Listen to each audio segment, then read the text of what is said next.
Thank you for tuning in for another episode of The Ring, The Bling, and All the Things. I'm not sure where this episode's going to go, but I'm really excited about it because you're going to get to hear some unique wedding ideas. Is that what we're calling it? Yeah. Okay, Mike, Sharon, you might want to go first because Mike's got a whole list. I know, she does too. So. I think we'll just take turns. Okay. Can we start with bourbon? I'll do one, you do one. We're going to talk today about all the things, I call it finding your unicorn. Like what makes that couple, no, hang with me, don't roll your eyes. What makes that couple unique and special? How can you put little individual touches in the wedding? Can we just start with the bourbon? Yes, one of the things that I've done is to have a bourbon tasting. We're in Kentucky. We're, wherever you're listening, we're located in Kentucky. Bourbon's the thing here. So many of our couples love bourbon. I've done bourbon tastings. I've done bourbon balls. I have had the old fashioned served with the smoke coming out, the smoky old fashions. I love that. So many ways you can pull in bourbon or your favorite drinks. Maybe it's so simple as your signature drink is an old fashioned. Tons of ways you can pull in bourbon. Your turn, Mike. Well, there's lots of different things. One unique thing is your exit. Your exit of your wedding is very special. I know, and I've learned this from you. You always have the last dance, everybody leaves. I think that's amazing. I love a private last dance. Then also the exit as in sparklers or balloons. I know we had an experience with balloons one time that we'll never forget, but I thought it was amazing, and the photographs were amazing. I still say damn balloons, but okay. Damn balloons. Just having a unique ending to that special day. We have a DJ here in town, so shout out to Party Zone Productions. When he's doing an exit, he plays, and we want to go into a private last dance, he plays the conga. And he congas everybody out the door, which just leaves your couple in to do the private last dance. That's one of my favorite ways to exit. It's really, really fun.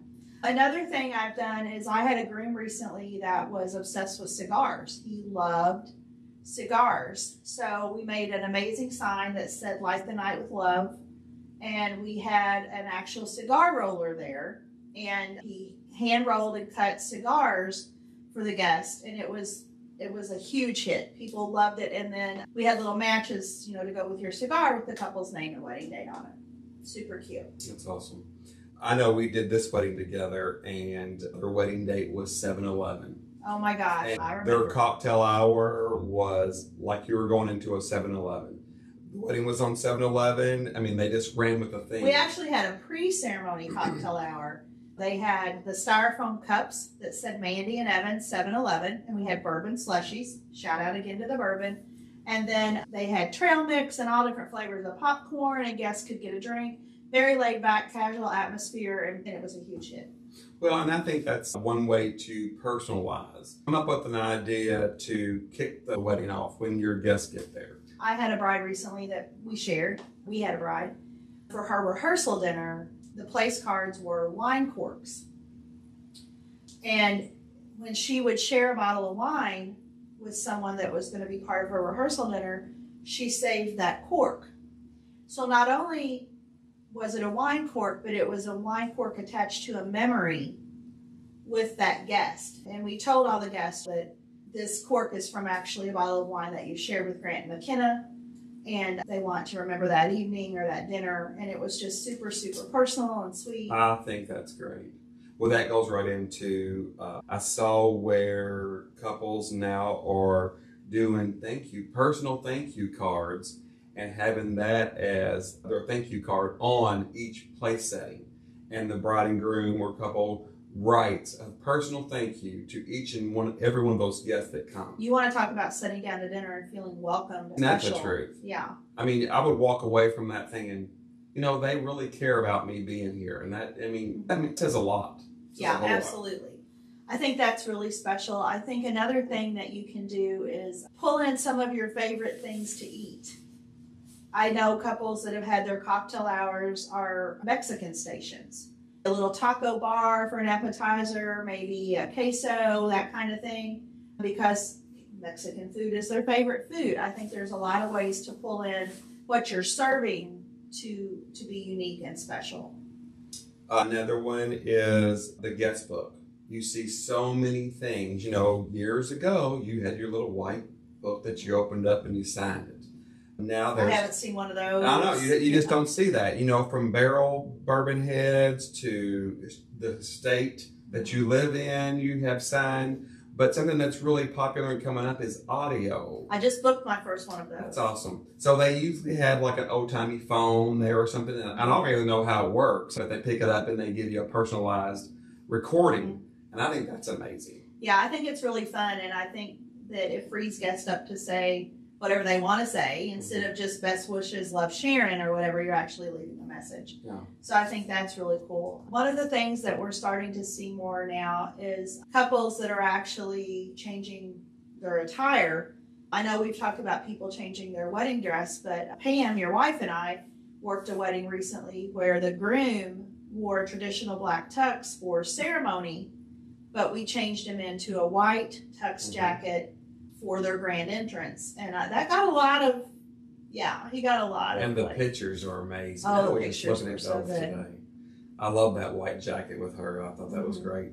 Another one is that the couple goes around the reception and has a picture taken with each person that's there.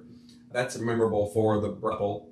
You know, say, hey, was this person there? I mean, you got so many things going on. You don't know who was there and who was not there.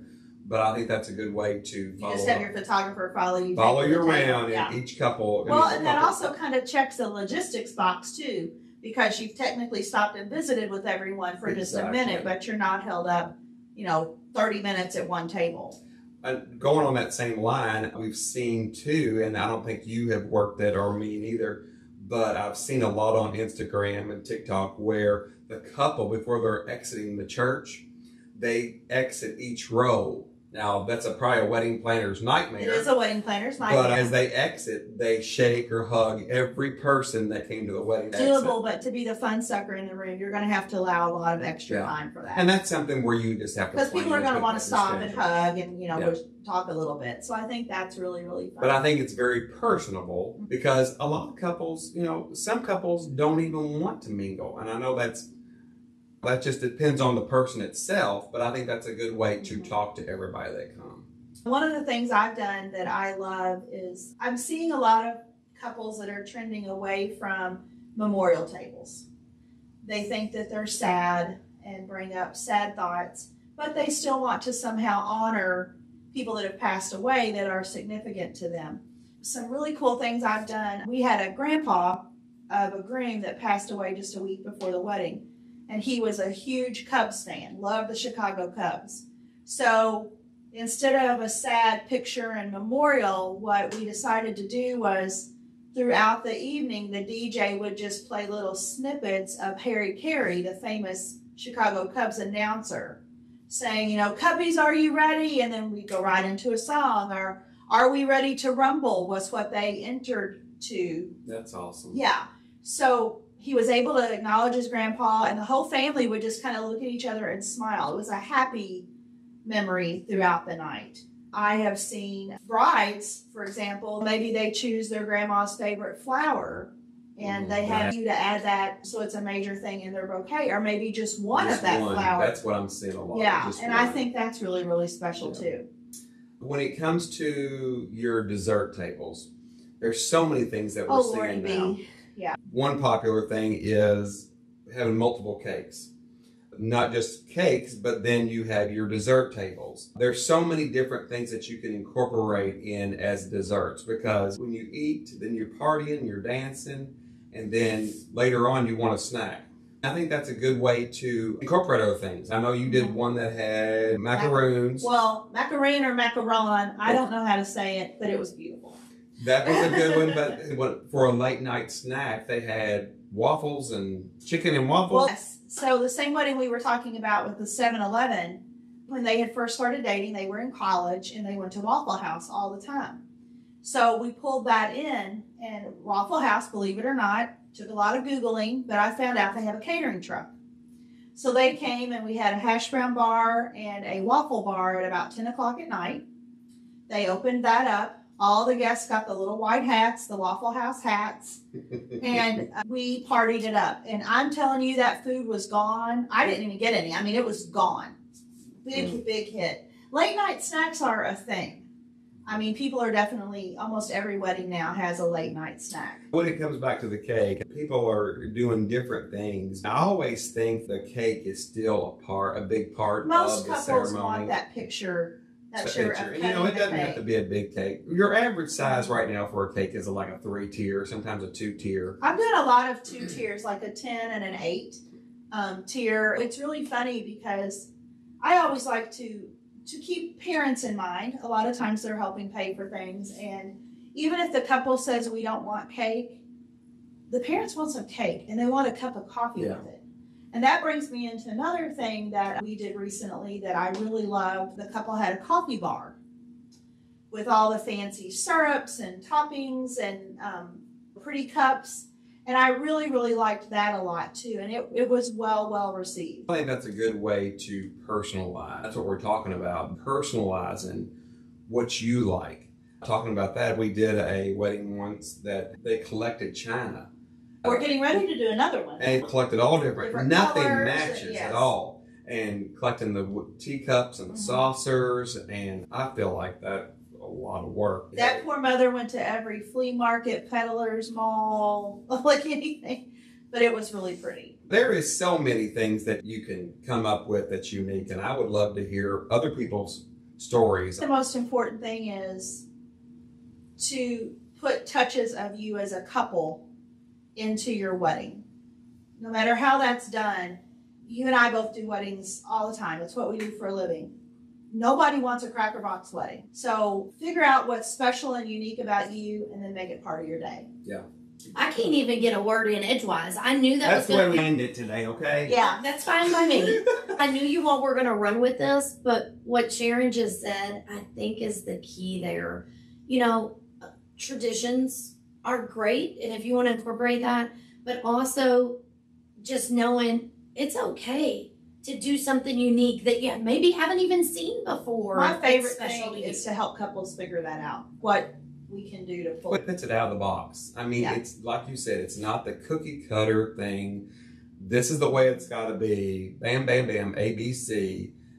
Do things different. It's an experience for your guest, and having those little touches. It doesn't have to be great, big, elaborate things either. It can be little touches. It really sticks with me what you said about the Cubs. Like, what interesting way to incorporate that. I just didn't want it to be sad. I hope this episode spurs people to start thinking what's really important to them. What are those small touches, like Sharon says a lot of times, that can just make it just that extra little something. It might be something that not everyone in the room even knows. I think that's the best way. Yeah. To do it, like only the family knew that that was a shout out to Grandpa. Everybody else probably just thought we had a really cool DJ who threw that in every now and then. And that's okay.